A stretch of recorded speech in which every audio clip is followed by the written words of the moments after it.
Good morning, everyone. Today is going to be a great day ahead.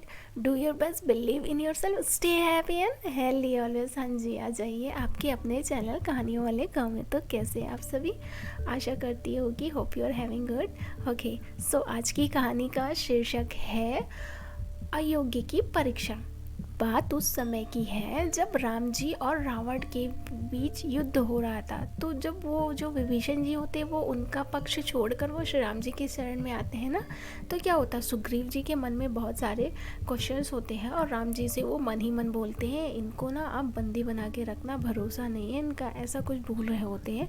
तब Ram ji smile कर देते हैं और विभीषण जी जब राम जी के पास आते हैं तो भगवान उनको बोलते हैं, देखो भाई, जो शरण में आता है उसकी तो परीक्षा ली जाती है। यदि ज्ञानी हो तो उसे ज्ञान की परीक्षा, भक्त हो तो भक्ति की, कर्मी हो तो कर्म की। और तुम कहते हो कि तुम में ज्ञान है, ना ही भक्ति है ना ही कर्म है, तब किस बात की तुम्हारी परीक्षा ले।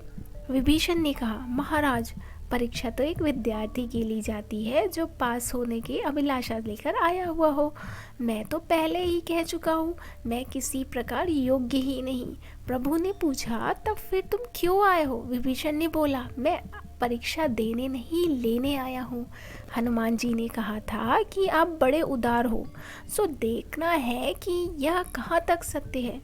परीक्षा आपको देनी है प्रभु, मुझे नहीं।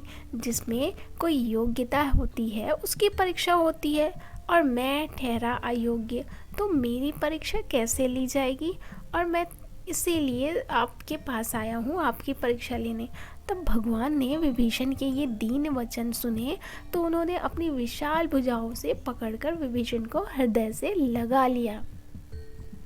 दीन बचन सुनी प्रभु मन भावा, भुज विशाल गही हृदय लगावा। प्रभु सुग्रीव की ओर देखकर मुस्कुराए और संकेत में मानो बोल रहा है कि देखो मित्र, यह तो तुम्हारी ही आज्ञा का पालन हो रहा है। तुमने इसे बंधक बनाकर रखने को कहा था ना, ये तो नहीं कहा था कि इसे मार कर निकाल दीजिए। अब हम बांधने के लिए रस्सी कहाँ से लाते? इसलिए अपनी भुजाओं में इन्हें समेटकर अपने हृदय के कारागार में बंदी बना लिए हैं। अब ये यहाँ से कभी भी नहीं निकल पाएंगे। जी हाँ दोस्तों, ये थी एक छोटी सी कहानी।